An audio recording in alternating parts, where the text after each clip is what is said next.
Hi, I'm Johnny from UltimatePaperMache.com, and we're almost done with this wolf. I keep saying that, I think, but it's getting closer. I got the paper mache off of the positive mold. I had to fix a couple of boo-boos. I wasn't quite sure if I should show you that or not. Will you ever trust me again if I show you that I sometimes make mistakes? And I thought, what the heck. So let me show you some still photos of what I had to do after I took the paper mache off. One of the ears was too far away from the center line. It just wasn't in the right place, about 3/8 of an inch off. And I guess I could have said, oh well, nobody will notice, but it's going to be on my wall and I would see it every single time. So I cut the ear off and I replaced it, just put it back on in the proper place, used a little bit more of the fast setting paper mache and the shop towels and just repaired that wound, and so my ear is now exactly where it belongs. The other problem was that I was not careful enough. Okay, cat. I wasn't careful enough when I put the paper mache over the eye, and so I ended up with an eye. The right eye here was not the same size as the other one because there was too much paper had folded over, and I didn't catch it when I was doing it. So I had to go in with my X-Acto knife. Fortunately, because the problem was too much paper, it was possible to simply carve it away and make those eyes the same shape again. If it had been just a problem with the mold, like the ear, then I don't know if I would have been able to fix it or not. Now the other thing I'm doing, I don't know if I told you already or not, is I'm using some paper mache clay. If you've read my previous book, Make Animal Sculptures with Paper Mache Clay, you're real familiar with that already. And I've been assuming for months that it would certainly be possible to combine both the fast setting paper mache like I'm using for the masks and the paper mache clay to maybe add a little bit more sculptural textures. Just assume that it would work, but I haven't tried it yet, and I've got a big project coming up that actually I needed to know whether it worked or not. So I'm using this smaller project basically as an experiment, and actually it worked really well. I can get a close-up here of the texture on the fur. It looks nice. I think it's going to work really well, especially after it dries and it's painted. It'll go white when it's dry. So I'll give you a really short taste of the process here of putting the paper mache on the mold. But I'm going to do that real quick. I'm just going to show you a few real short clips because you've already seen the process with the panelone mask. You can find the panelone mask out on ultimatepapermache.com. Just do a search for it, or on my YouTube channel, Ultimate Paper Mache, and you can see exactly how the paper mache goes on, and you can see the recipe there. Of course, you can also find the recipe in my book, How to Make Masks by Johnny Good. So let's do those clips real quick. Okay, here we go. Frankly, this is a little bit scary because I put way more detail in here than I should have because, I was thinking I was going to make the silicone mold, and then I changed my mind. So because the two systems are so different, that it was kind of a mistake. I'm going to lose most of the detailing here in the rough.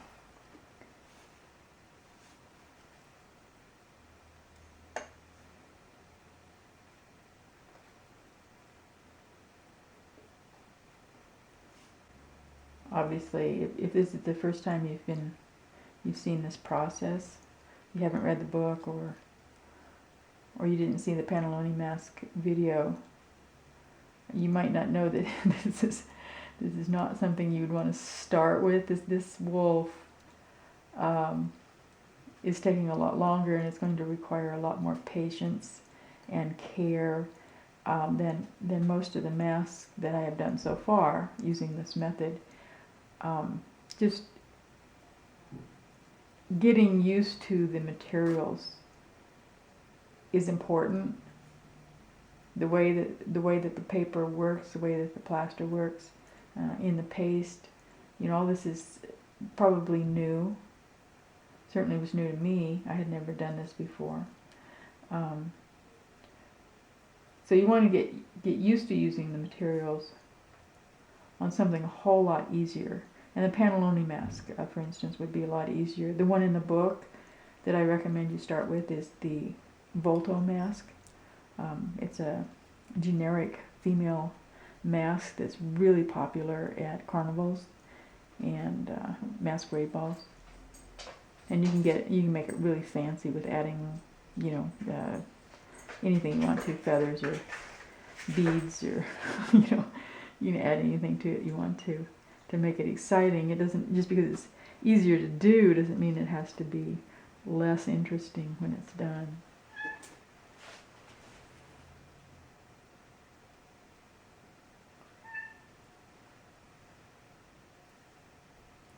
You see, I'm having to push this over because it didn't have quite enough paper.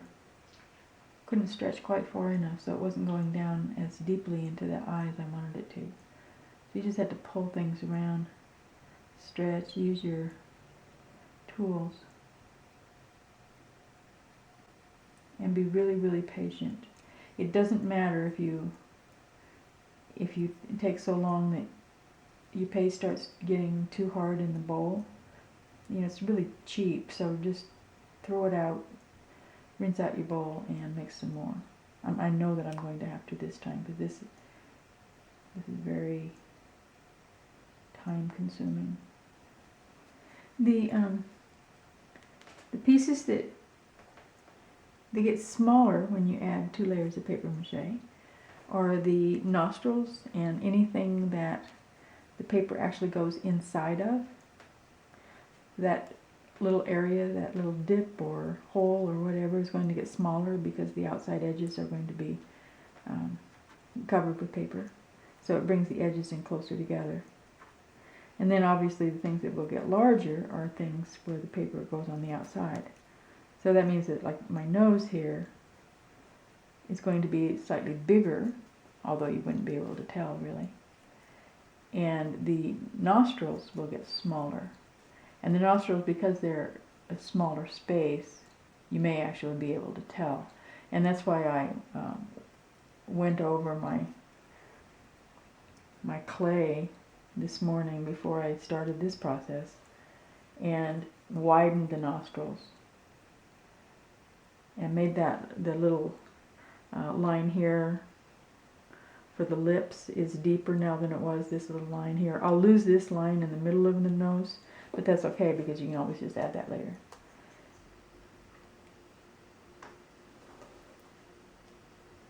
So I'll go ahead and finish this up, and I'm going to put it in front of a fan, and when it's dry, in probably 3 hours I'm going to give it, I'll take it off and show you how it worked.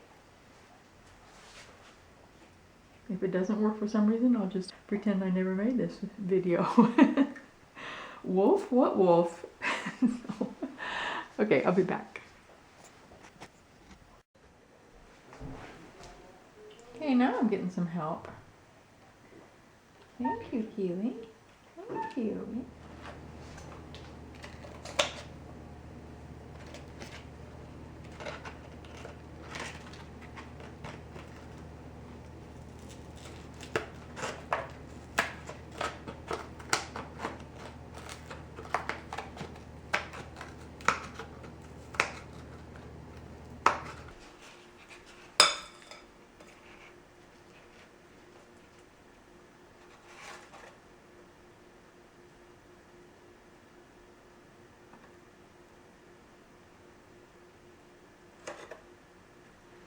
Right now I'm just trying to decide what kind of texture I want, how furry, you know.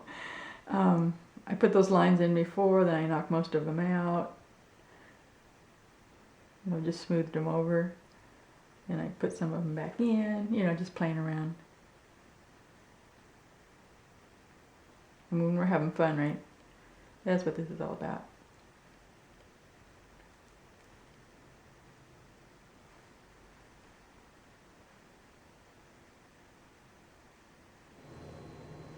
Okay, so now what happens is I'm going to put this guy over my furnace vent. It's running right now. This should be dry in, I don't know, 3 or 4 hours. Then I'll put some aluminum foil back here just to pad this up a bit and cover it with more of the fast setting paper mache. I'll probably just use the gesso for the paste on that. It's basically the same thing, but just in a smaller recipe. And then I'll cover this the clay, the paper mache clay with the gesso, and I'll go ahead and paint it. So be sure to come visit me, ultimatepapermache.com, and I'll see you with the next video. Bye bye.